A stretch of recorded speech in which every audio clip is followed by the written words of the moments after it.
Heads at the ends assembled, given a quick clean. Gasket face is cleaned off. Water pump on. End cover on. I need to give it a jet wash. Gasket's just sat there loosely to make sure it's the right one. But yeah, we'll give that a jet wash before fitting it as well. But definitely on the way. So here we are. I'm trying to do some updates as I go. It's a bit difficult because I pop out, do a little bit, head back in, don't really set up the camera and such. But yeah, where are we up to? So as you can see, there's an awful lot of space up there now. That's where the old fuel tank was. There is my Guinness patch up from where I damaged the tank a year or so ago. Held up fine, doesn't look like it's leaking. But yeah, as we're putting the fuel tank up the front, I had to remove it from the back.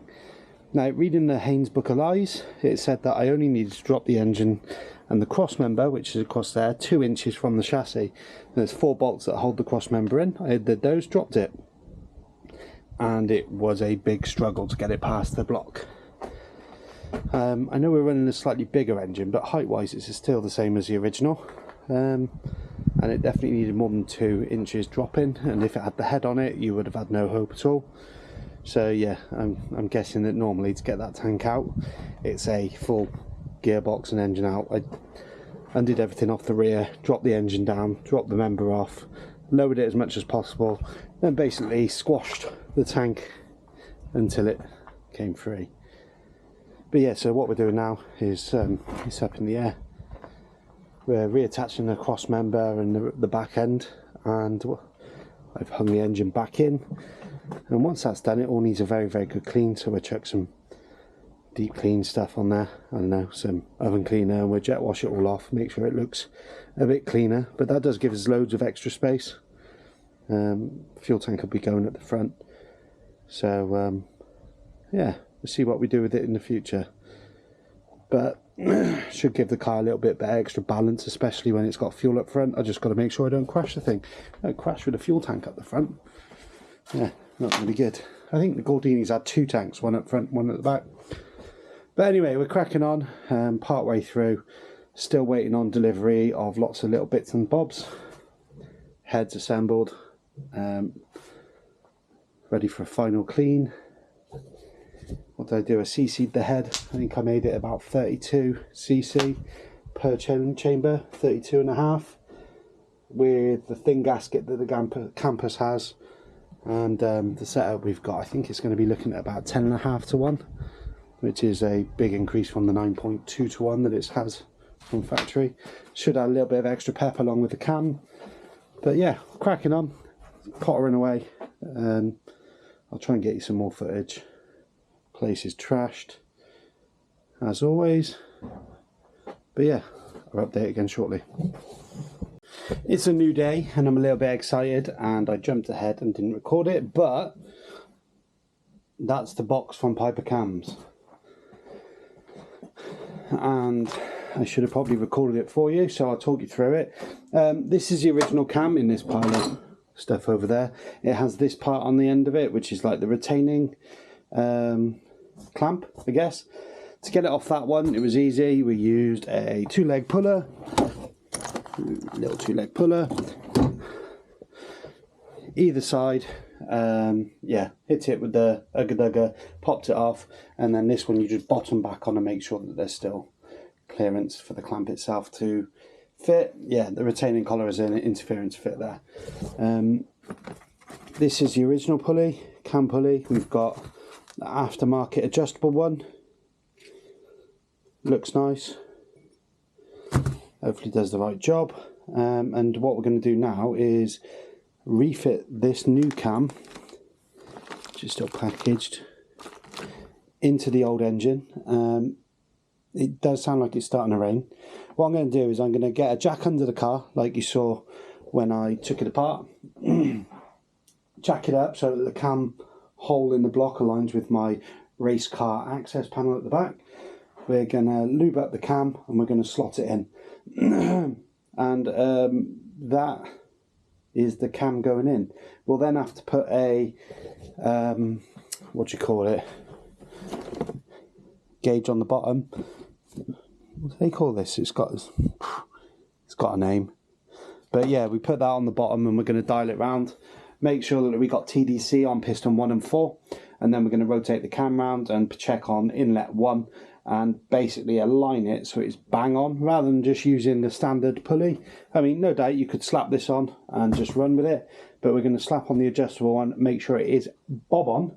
And it also allows us to adjust it in the future. So if we want to move the power band up or down slightly, we can retard or advance the cam timing to make that happen as well. I probably won't, to be honest. I've got the adjustable bit to make it okay. And get it bang on straight off the bat. And once it's set, it's probably going to stay there forever. Well, until I decide to pull it apart again and do something else. So maybe 6 months. Right, cracking on. Right, I have been talking to this camera over the last week or so, and probably, I think, I've been doing it for probably 2 hours plus, 3 hours plus. And for some reason, it hasn't actually recorded, so I'm hoping it's recording now. I've actually had to take out the SD card and swap it for another one. So I've lost a lot of me putting this back together, so apologies. So what I'm going to do is I'm going to wrap up to where we are now. We have received the Renault 5 GT Turbo rocker pedestal. As anyone who builds a C1J will know, they've got these end supports, or rockers, or I don't even know what they're called on this, that the Campus doesn't have. We're going to be putting some extra strain on the valves, the lift of the valves, the rockers themselves, because of the high lift cam. So I thought I'd opt to put the GT Turbo item in as well. Hopefully help us with revs more than anything.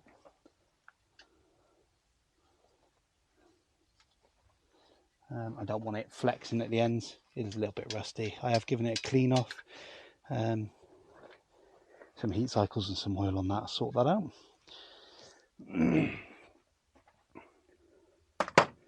And the next job I've got to do is torque up the head. Now I want to get the car, the head down and torqued as soon as possible. Ideally, if I can do it today, I can run it up to temp and run it at a high speed to bed the cam in, and then tomorrow, that's not a good look, is it? Because of the angle that it's locking up better. I can do it with a normal ratchet. Get a better feel for it. Yeah, basically if I can get this all up in and together today, then see, it's not me just driving them home. Yeah, I can let it cool overnight, and tomorrow I can come and retorque the head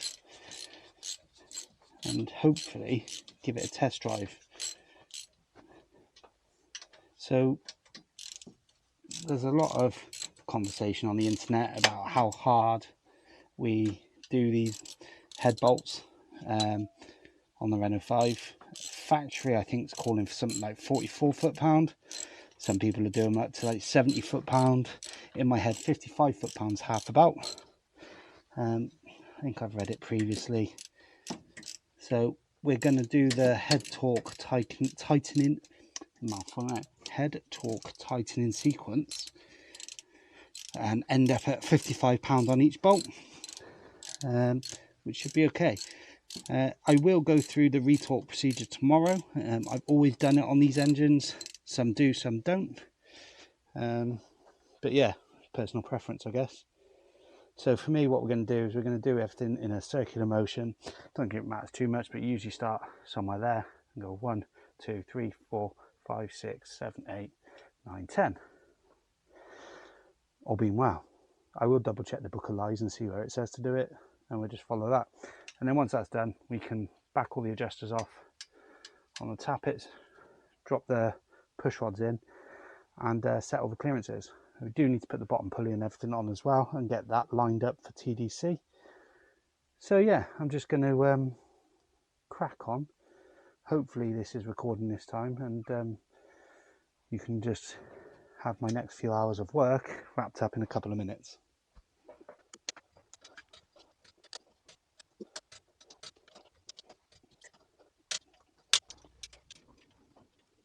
Well, as the valve clearance is set, we've gone for 0.20, 0.20 on inlet and exhaust. Obviously I'll reset them again tomorrow when I do the head retorque. Next we've got to set the flywheel, the trigger wheel at the right point for the sensor, so that's at TDC. So I tend to do that and feel it out and then adjust it on the software for any inaccuracies. So I get it as close as I can physically. Ideally I could probably do spark plugs with a hole through it with just a rod that comes out that I could use, but tip of a screwdriver does me fine. We're now recording, hopefully, the first startup of the engine, and I've got to rev it up once it starts, if it starts. It might not start. It's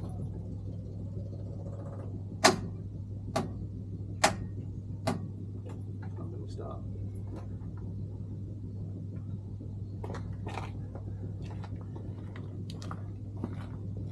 Jump it.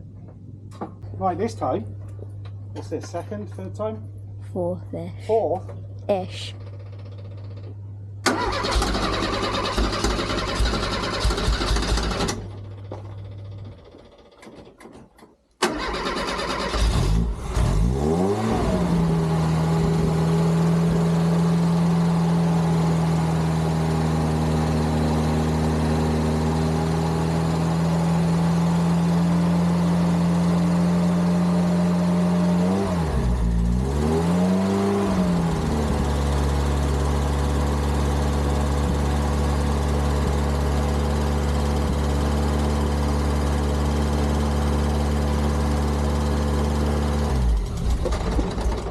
Oh no. I need this to run. Can you press the ignition thing? The ignition? Is that the one of the pedals? Turn the key. Turn it forward.